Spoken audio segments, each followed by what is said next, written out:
Next up, we have Miss Claire Waters. Claire Waters is Nature Seychelles Science and Conservation Officer, who's based on Cousin Island Special Reserve. She manages all the scientific work on the island and leads the conservation work on the flora and fauna in the reserve. And today, Claire will be talking about turtle conservation on the Cousin Island Special Reserve. Over to you, Claire. Thank you. Hello, everyone, and thank you very much for the introduction. I'm really honoured to be presenting today and to be a part of the symposium. So, as Marie-May kindly said, my name is Claire Waters. I'm the Science and Conservation Officer on Cousin Island, and I'm going to be talking to you a little bit today about the turtle monitoring programme and the data that we collect on Cousin Island. So Cousin is a 29-hectare land and sea special reserve, which extends 400 metres offshore. It was bought by the International Council for Bird Preservation, which is now known as BirdLife International, in 1968 and then became a nature reserve. It was declared a special reserve in 1975 and has been managed by Nature Seychelles since 1998. So to be a nature reserve and a special reserve, this means that the flora and the fauna is protected and is the priority of the island. So the conservation work, the research, the ecotourism, this is all secondary and our impacts have to be controlled. So it's considered the most important hawksbill turtle nesting site in the Western Indian Ocean. The nesting population is increased by more than 8-fold by 2010, which was found in a study, since becoming a reserve. So we run the longest running hawksbill turtle monitoring program in the world. It commenced in 1972 and became more intensive in 2006. So the intensive monitoring increases up to 7 patrols a day on both sides of the island. This is actually 14 patrols a day, 7 days a week in the peak season. Now this, alongside with having housing spread around the island, also reduces and actually stops the poaching on the island. So during our patrols, we record all the emergencies and any digging attempts and any nests. And if they don't attempt to dig and don't lay, then we record why. We also collect data on the individual turtles. So we record their tag numbers. If they don't have tags, we will apply tags, but only while they're laying. And we also take biometrics. So we measure their carapace with the full length and the full width. We take clutch counts wherever possible to give us an average of the clutch counts for the season and overall. And wherever possible, we mark chambers for excavation. So we only do this when we can see the actual egg chamber, so we can give a specific measurement. And we try to get a minimum of 3 nests per section per month if possible. So this gives us quite a lot of excavation data. So this graph here shows a section of our data since the 2006 and 7 season. So we can already begin to see a slight trend here. So the seasons, the number of emergencies and nests per season is gradually increasing and then gradually decreasing. And then following a particularly low year, there's a very high spike. So you can see the spike was last year and 2010-11. So that's happened 10 years apart. So it'll be really interesting to see if this trend continues. So the nesting success across these seasons averages between 41 and 86%, bringing in a total average of 59%. So of these 21 seasons, 15 of them actually fell within 10% of the average. So in the 1973 to 1975 seasons, it was recorded that there was between 23 and 27 individual turtles visiting Cousin, and that there was between 80 and 116 nests. So then following on from when the study took place in the 2009 to 2010 season, this has actually increased by 6 times the number of turtles and 4 times the number of nests, giving us 508 nests. Then from 1975 to last year, it was actually 10 times the number of individual turtles and 7 times the number of nests, coming in at 763 nests. So this is actually a further 65% of emergencies and 50% of nests in just 10 years.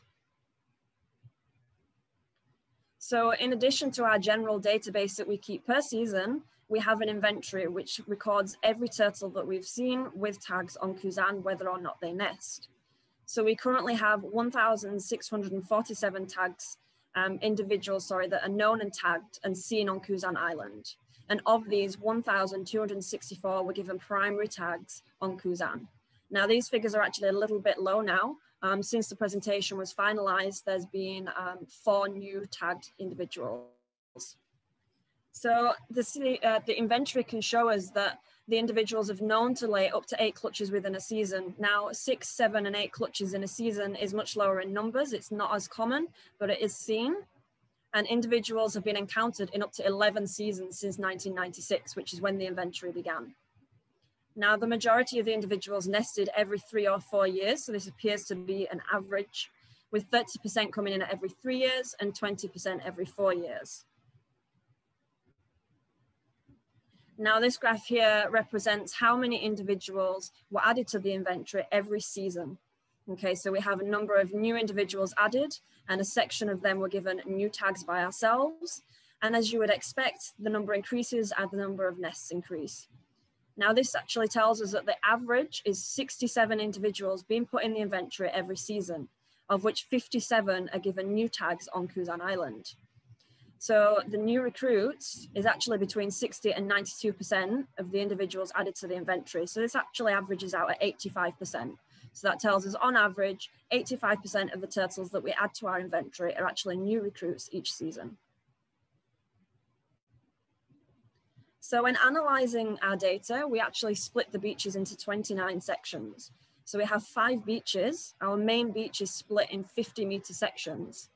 So we analyze a significant amount of our data per section, but these are the areas that we would analyze more specifically.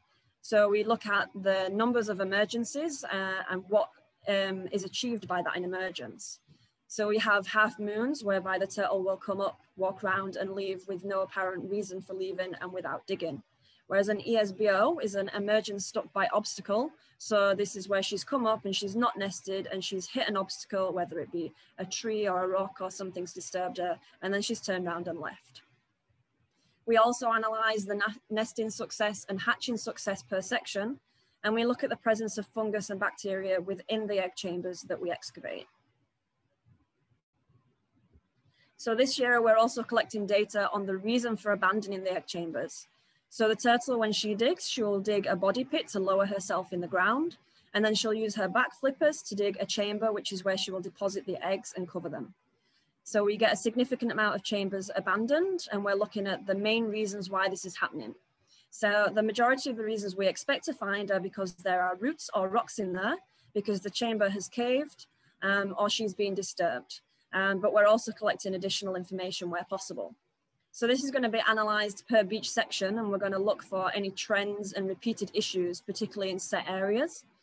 Now, this could always potentially give us some insight into areas that may need rehabilitating at some point. So if at some point we decide that we want to maintain certain areas, particularly due to the beach erosion right now, reducing the amount of beach, we could look at rehabilitating a set area. So one particular beach that we have is really favored by the turtles, but it's very rocky, lots of roots, lots of soil ground, rather than sand. And so we could potentially use this data to consider if it would be optional to rehabilitate that area for the turtles. So climate change obviously is an impact that everybody is seeing at the moment. So some of these effects are already visible on Kuzan Island. We have changes in the beach dynamics, and access to the beach at low tide is significantly reduced. At this very moment, there is possibly around 60 to 70% of the beach which is completely inaccessible at low tide due to the height of the rocks and the lack of sand over the top. And we're also seeing impacts on the coastal vegetation. So due to the beach erosion, we lost a significant amount of mature vegetation. And the change in weather and increased winds and rain is also affecting the amount of foliage, which will therefore change the amount of shade over the nests if they're nesting in vegetation. And this will then impact on the development and the sex ratio within the nest. Other changes in the surrounding waters also have potential impacts. So for example, if there are reduced feeding grounds or reduced safe havens, reduced resting areas, then the turtles are not going to come within the area, so we won't be seeing them on Kuzan Island. So as I briefly touched on with the beach erosion, this has become a significant problem on Kuzan. So last season, in the 2019-2020 season, there was 190 nests marked, and 34 of these were confirmed to be lost to beach erosion. Now this number could actually be higher. There was a number of nests where the marking tape couldn't be located and we couldn't confirm why. There was also 9 unmarked nests that were seen to be lost to erosion, and we expect this number to be significantly higher because there is quite a high number of nests that we don't mark. So we expect this to be quite a high number. There's also a clear difference in the beach profile in recent years. The twin cyclone that hit last September caused significant erosion and coastal vegetation damage. We now have a higher volume of sand moving. So as expected, the sand is moving from the southern side of the island to the northern side, but it's a much higher volume of sand that has moved this year than previous years. The tide is also coming further inland, and so the beach erosion is actually continuing, which we had hoped would not continue this year. Another issue that we are finding, which everyone has come across, is COVID-19. So with COVID, we have seen a reduction in the numbers of people available for assisting with the program. Usually we have an entire team of volunteers and helpers, and right now we don't have this. We are simply working with the members of staff on the island. We are unable to bring expatriates on the island without a certificate, which is something we are working towards now, but currently do not have. And we ask for people in the turtle season to come for a minimum of 1 month due to training purposes, and we find it difficult for the local people to commit to this length of time. So right now we have 8 members of staff on the island, and everyone is contributing to the patrols and the monitoring, but this also has to be combined with the other conservation projects, the tourism and the island maintenance. Right now we have 6 patrols a day, so we're doing all island patrols at the moment. But usually by now we would have split it into 2 patrols so that there's 1 person on one side, 1 person on the other. So this could affect the data that we're collecting slightly. Also, because there's only the staff members and we don't have volunteers to assist us, we've had to reduce the patrols on the weekends. So normally the number of patrols would be 7 days a week, but now we're only doing 2 patrols a day on the weekends so that everyone can have a little bit of a rest. Naturally, this is going to reduce the data that we're collecting. So we're not going to see the numbers of individual turtles as we would be. So we're going to lose tag numbers. We're going to be unable to tag the new girls that are nesting while we're not on the beach. We're not going to be able to get updated biometrics. We're going to reduce on the number of clutch counts. And of course, we're not going to be able to mark the nest when we don't see the chamber. So it could potentially reduce the amount of excavations that we do. Alongside this, we've got a severe reduction in tourism, which has hit us quite hard and has hit the Seychelles quite hard. So we're quite reliant on the funding that tourism brings. This funding contributes towards paying staff wages, purchasing equipment and things like this. So already we've had to reduce the numbers of island staff, and this will likely continue further.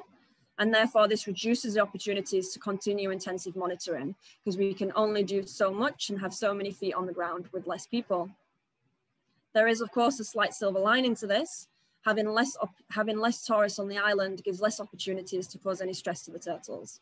So tourism on Kuzan was increasing and we were getting very large groups. And naturally this can increase the opportunity for people to, for example, stray and maybe even come across a turtle that's not yet being found by a member of staff. With the smaller groups, this is easily manageable. And it also means that we can give the tourists more time with a turtle if they come across one, and we can bring them over when she's laying and give them more time and more information. However, it is important to note that this is a really small silver lining in comparison to the issues that we are facing with the severe lack of funding. So Kuzan Island really is a very important success story. We've got clear difficulties due to climate change and COVID-19, but so far we're continuing to collect the important data in what is now known as the new normal. Access to this data has provided trends and is assisting with monitoring of changes. And to date, the significant increase in the turtles nesting on Kuzan Island is testament to the continued protection of a highly important nesting ground. Thank you so much. I'd love to answer any questions now. Thank you so much, Claire. Right on time. So I think your presentation was very interesting and I love it. Sea turtles, one of my favorites. Particularly like the data that you've provided on abandoned chambers and the barriers to nesting. I think these are very important, especially as we speak about conservation and management measures that as an organization you can take. on the island. So let's see for your questions. I think you have 3 so far. So thanks, Claire, very interesting and great work. It's great to see the number of turtles nests increasing. The question is, has the monitoring intensity remained constant since the 70s, since the monitoring started? If not, have you accounted for monitoring effort in comparing the results over time? So the basic data that we collect on emergencies and nests since the 70s has remained constant, but it was more intensive and more detailed since the early 2000s, which is clearly seen in the data collection. We don't have specific data for example, the number of patrols that were done in each season, but we do have records of how intense the monitoring program became. So for example, if it became, 6 patrols every day within the peak season and when this took place.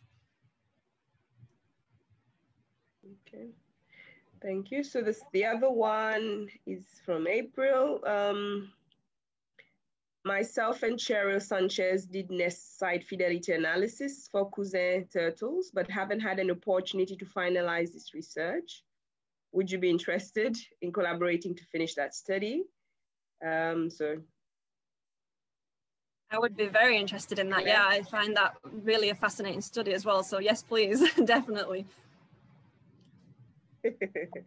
Okay, another one. Does Nature Seychelles ever move the nests to increase the chance of survival? This isn't something we do. So on Kuzan Island, we try to have as little intervention as possible. We want everything to basically be self-sustainable. And another problem with even considering this as well is the sheer amount of nests that we have. Being able to mark and move nests that are at risk, it would be quite a high workload. But we want, as I say, for the island to be very much self-sustainable, and it's shown to be very successful so far. Okay. So I'll take the last 2 questions as well. What is the average hatching success? I don't have that figure off the top of my head, but I'm happy to get it and pass that along. Okay. And then the final one is, do you have green turtle nests? We do get green turtles, but very few. It probably averages out at around 2 a year, so we don't get very many. Okay, I have one last question for you. Coming from the ministry and all, I know we encounter a lot of issues with poaching. What's the situation like for Nature Seychelles and Cousin Island with regards to poaching of the sea turtles? Poaching hasn't been recorded in my time here, and I'm not aware of when it was last recorded, but we're very successful on Kuzan in deterring this. The location of the houses has a significant effect, and the turtle season is so well covered on the beach patrols that there's not really an opportunity for people to even come on the island. Okay, that's impressive. And I think there's a lot of lessons that, ourselves and other partners who are involved to take from the efforts of Nature Seychelles. So with that, thank you, Claire, for your presentation and for agreeing to help us out today.